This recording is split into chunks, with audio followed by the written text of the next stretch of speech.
आइए अति महत्वपूर्ण बिंदु पर हम चर्चा करें।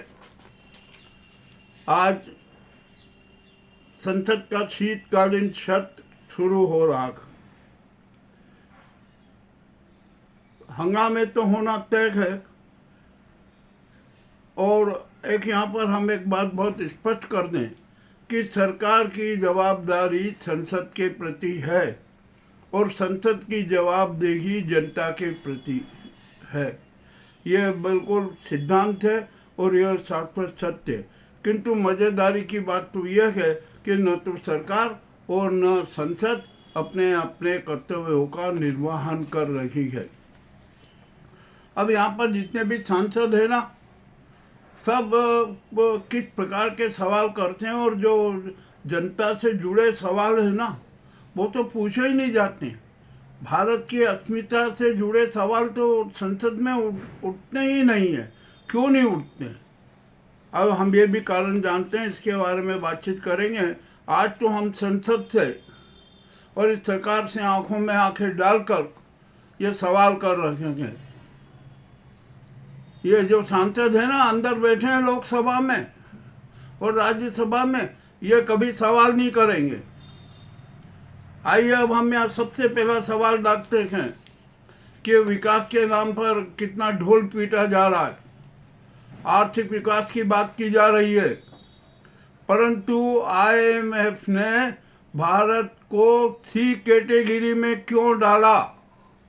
इसका जवाब चाहिए जनता को, सरकार से और संसद से। देखते हैं कि यह संसद और सरकार क्या जवाब देती है जनता को। अब यहाँ पर GDP के मामले में भी आ जाइए। अब यहाँ GDP बता दी कि 8.2% होगी। अरे GDP का आंकलन ही आपका गलत है। GDP का सही आकलन होना चाहिए, वो है नहीं, और संसद में होने का, लोकसभा में होने का, कान की होने। अब आइए SIR की बात करते हैं। SIR एक शातिर खेलक है। SIR होना चाहिए, बिल्कुल निसंदेह होना चाहिए, उसकी कार्य पद्धति अच्छी होना चाहिए, परंतु ऐसा कुछ भी नहीं है। SIR का कोई विरोध नहीं कर रहा। सब चाहते हैं कि सही मतदाता सूची हो, मतदाता सूची में फर्जी नाम नहीं होना चाहिए, किंतु ऐसा हो नहीं रहा और फर्जी मतदान नामों के नाम पर यह SIR की गलत पद्धति लागू कर दी गई है। ये संसद को जवाब देना पड़ेगा कि आखिरकार क्यों आपने इस तरह का अवैध कृत्य किया। अब तो सुप्रीम कोर्ट में भी जो मामला चल रहा है ना, वो बाद में बात करेंगे उसके, परंतु अभी तो हम संसद से पूछ रहे हैं कि यह अवैध मतदाता सूची क्यों बनी, कैसे बनी, किसने बनवाई, और इसके लिए अपराधी चुनाव आयोग है कि नहीं, ये खुलासा करे। और यदि चुनाव आयोग अपराधी है तो उसको क्या सजा दी जाएगी, ये भी अभी तय करे। चुनाव आयोग भंग किए जाए, मुख्य चुनाव आयोग तो जो उनके सहयोगी चुनाव आयुक्त थे, सबको गिरफ्तार किया जाए। फर्जी मतदाता सूची बनी यानी क्यों बनी? और ये कोई किसी आदमी ने तो बनाई नहीं, ये तो चुनाव आयोग के लोगों ने बनाई या उसके अफसरों ने ही बनाई ये मतदाता सूची, और उसमें फर्जी मतदाता होना बहुत बड़ी अपराध है। ये जानबूझकर किया गया अपराध है। मामला अति रोचक है। अभी अभी जो SIR के मामले में महाराष्ट्र में एक आया, मुंबई में 1,11,00,000 मतदाता, और उसमें चुनाव आयोग ने स्वीकारा कि 11 लाख फर्जी मतदाता हैं। 10% मतदाता फर्जी हैं। क्यों है यह फर्जी? किसने बनाई सूची? इस बात की भी जांच होना चाहिए और ये मामला संसद में उठना चाहिए। संसद को जवाब देना पड़ेगा जनता को कि किस प्रकार मतदाता सूची में फर्जीपन क्यों है। अब आइए यहाँ उत्तर प्रदेश की बात करते हैं। उत्तर प्रदेश में 15 करोड़ 30 लाख से अधिक मतदाता हैं। अब सबका सत्यापन क्या 1 महीने में संभव है? नहीं है ना, हो नहीं सकता। यह काम तो 3 से 4 महीने में भी पूरा नहीं हो सकता। तो चुनाव आयोग ने मार इतनी जल्दी जल्दी में कि 1 माह में सारा कर लेंगे, अरे कोई जादू की छड़ी है? यानी ये सब एक शातिर नाटक है। अब चुनाव आयोग ने ऐसा यार कि मैं जो फॉर्म जमा करने ये करने की तारीख 16 दिसंबर कर दी। अरे 16 दिसंबर को भी कुछ नहीं होगा, तब कुछ नहीं होगा। ये तो एक शातिर खेला चल रहा है आपके यहाँ का। ये घुसपैठियों के नाम पे एक बहुत बड़ा शातिर खेला किया जा रहा है। ये संसद सवाल करे, बिहार में 65 लाख 62 से 65 लाख मतदाताओं को मताधिकार से वंचित कर दिया गया। तो क्या सभी घुसपैठिए थे? आप ये बताइए कि क्या ये सभी घुसपैठिए थे? और जब आप घुसपैठियों की बात कर रहे हैं तो बिहार में कितने घुसपैठिए मिले, चुनाव आयोग अपनी सूची दे, उनका नाम जब विवरण दे, कहाँ से मिले ये दे, परंतु कोई कुछ नहीं दे रहा है। और ये संसद भी मौन है और लोकसभा में जो सांसद बैठे हैं ना, ये भी मौन है। इनको भी सवाल उठाना चाहिए, परंतु कोई नहीं उठा रहा है। अब ये भी बड़ा विचित्र मामला हो गया। अब चलिए, चुनाव आयोग ने SIR के नाम पर अनैतिक कार्य पद्धति लागू की। उसमें 28 बेरों की मौत हो गई। हुई है मौत, निश्चित है, और चुनाव आयोग कह रहा है कि उसे संज्ञान ही नहीं है। तो ये ऐसा कि चुनाव आयोग का क्या सेंस है, क्या मतलब है? यानी चुनाव आयोग लापरवाह, और इसके लिए अपराधी मुख्य चुनाव आयोग ज्ञान कुमारी है, तो उनको सजा देना चाहिए। अब आप गलतियां चुनाव आयोग की, जाने गई 28 BLO की, भारत के नागरिकों की, और अब चुनाव आयोग तारीख बढ़ा रहा है, तो ये अपराधी हुआ है ना। आपने अविवेकी निर्णय क्यों दी, अविवेकी कार्य पद्धति क्यों लागू की? ये तो चुनाव आयोग अपराधी है।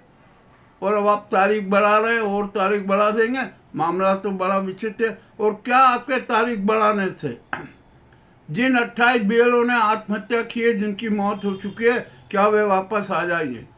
नहीं आ सकते, किसी भी कीमत पे नहीं आ सकते। तो अतः इस आधार पर मुख्य चुनाव आयोग ज्ञान कुमार गुप्ता के खिलाफ, चुनाव आयोग के खिलाफ आपराधिक मामला दर्ज किया जाना चाहिए। हत्या का मामला दर्ज किया जाए। ये गैर इरादन नहीं, ये इरादन हत्या का मामला है। इसके खिलाफ, ज्ञान कुमार के खिलाफ प्रकरण दर्ज होना चाहिए। उनको तत्काल चुनाव आयोग पर से बर्खास्त किया जाना चाहिए, उनकी गिरफ्तारी होना चाहिए। परंतु ये बात भी संसद में कोई नहीं उठा रहा। उठाना चाहिए ना, और सरकार को जवाब देना चाहिए। परंतु हुआ ये है कि ये चुनाव आयोग है ना, ये चुना लगाव आयोग है, और ये भाजपा का आयोग है, ये जनता का आयोग नहीं है। तो ऐसे जो चुनाव आयोग को भंग करना ही उचित होगा। ज्ञान कुमार गुप्ता को गिरफ्तार किया जाए, रिमांड लिया जाए, और रिमांड में 3rd डिग्री का प्रयोग किया जाए, हेलीकॉप्टर बना दिया जाए 20 घंटे के लिए। वो अपने सारे अपराध स्वीकार कर लेंगे। और खैर, अब ज्ञानेश कुमार ने तो स्वीकार कर ही लिया कि मुंबई में 1 करोड़ 11 लाख मतदाता में से 11 लाख फर्जी मतदाता सूची में नाम है। ये तो हो गया ना, ये स्वीकृति हो गई। चुनाव आयोग ने अपनी गलती मान ली, तो अब इस गलती की सजा किसको दी?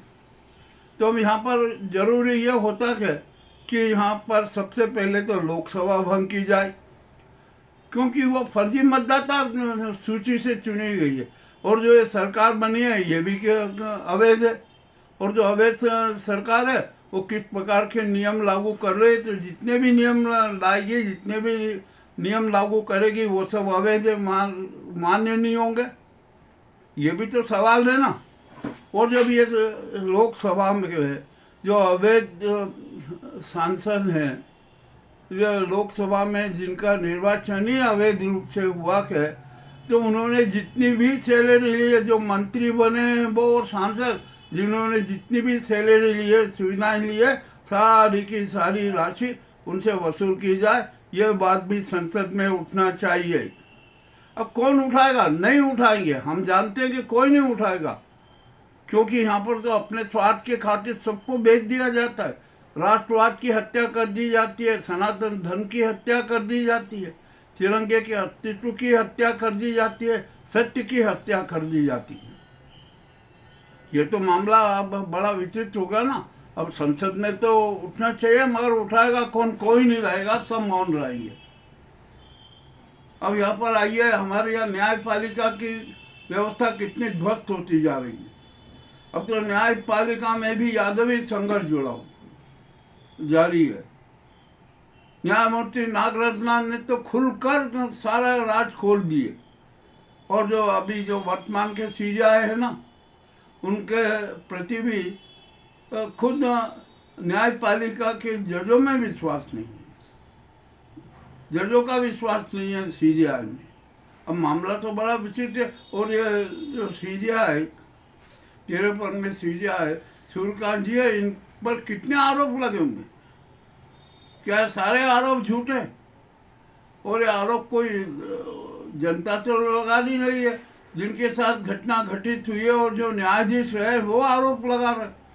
तो ऐसे आरोपित व्यक्ति को सीजेआई कैसे बना दिया गया? ये मामला भी संसद में उठना चाहिए। अब तो बड़ी विचित्र बात हो गई। और हम तो एक बात कहते हैं, एक बात बहुत संसद में ये सवाल उठना चाहिए कि इस गुजराती गैंग ने, जो देशद्रोही गैंग है, राष्ट्रद्रोही गैंग है, इसने न्यायपालिका को भी अपने खूनी जबड़े में दबा लिया। एनटीएसी का जो पद्धति है ना, ये इनकी 11 साल से उनकी इच्छा थी, वो उनकी इच्छा को सीजेआई सूर्यकांत जी पूरी कर रहे। ये कॉलेजियम सिस्टम का भी होगा ना। अब क्या होगा देखते हैं, क्या नहीं होता है। जो 1993 से कॉलेजियम सिस्टम था, वो भी विकृत हो गया, प्रदूषित हो गया। तो आखिरकार हम न्याय व्यवस्था में कौन सी व्यवस्था होगी? और एनटीएसी में भी आप बड़ी विचित्र बात है कि जो नाजी गैंग और नाजी सरकार जो चाहेगी ना, वो ही वहाँ पर उसके सदस्य होंगे। 2 सदस्य सामान्य होंगे, एक कानून मंत्री होगा, सुप्रीम कोर्ट के 2 न्यायाधीश होंगे। यानी इस तरीके से जो एनटीएसी में भी शुरू से ही घालमेल हो गया। यह मामला भी संसद में उठना चाहिए। अब देखते हैं कौन सांसद उठाता। हम तो खुले आप रूप में कह रहे हैं। आज तो पहला दिन है, अभी 19 दिन है। आज हमने पहले दिन में इतने सवाल दागे। इन सवालों का जवाब संसद को, जनता को देना पड़ेगा। और यदि संसद ये जवाब नहीं देती है ना, तो संसद में विश्वास नहीं। और अब तो न्यायपालिका में भी विश्वास की कमी होती जा रही है। जो अभी जितने निर्णय आए हैं ना, और जो सारी बातें आई हुई है कि वहाँ पर किस प्रकार सत्य की हत्या की जाती है, सत्य की अनदेखी की जाती है, और जो पक्षपातीपूर्ण निर्णय किए जा रहे हैं, मामला बड़ा विचित्र होता जा रहा है। तो आज हमने अभी संसद में ये जनता की ओर से ये सवाल दागे हैं सवाल। और राष्ट्रपति जी से भी हम तो कहते हैं, राष्ट्रपति के बारे में भी ये जनता सवाल कर रही है कि राष्ट्रपति है ना, वो अपना राजधर्म, राष्ट्रधर्म, जन धर्म नहीं निभा रही है। वो इस गुजराती गैंग के हाथों की कठपुतली की तरह है।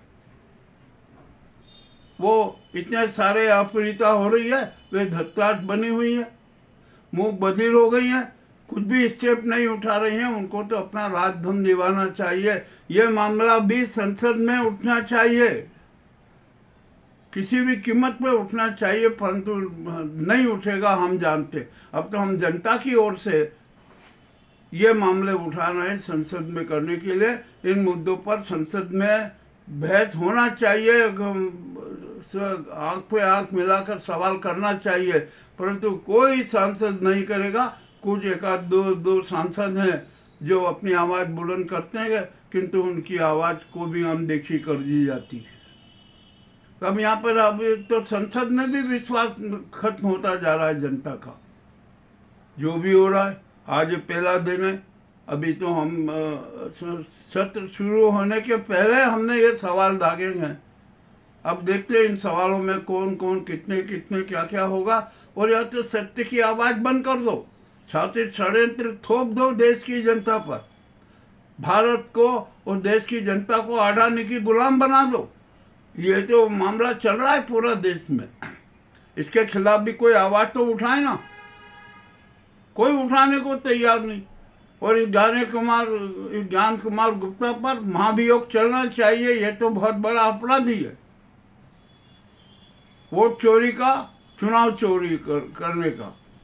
अब देखते हैं क्या होता है। और जो 28 BLO की ने आत्महत्या की है ना, वो हत्या का अपराधी भी है। तो इसके खिलाफ तो कठोर से कठोर कार्रवाई होना चाहिए। ये कड़वे सवाल हमने संसद से किए हैं, ये कोई अंदर बैठे हुए सांसद ने नहीं करेंगे।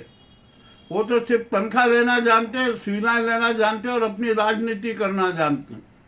मेरे जनता के सवाल उठाना पड़ेंगे और संसद को, जनता को जवाब देना पड़ेगा।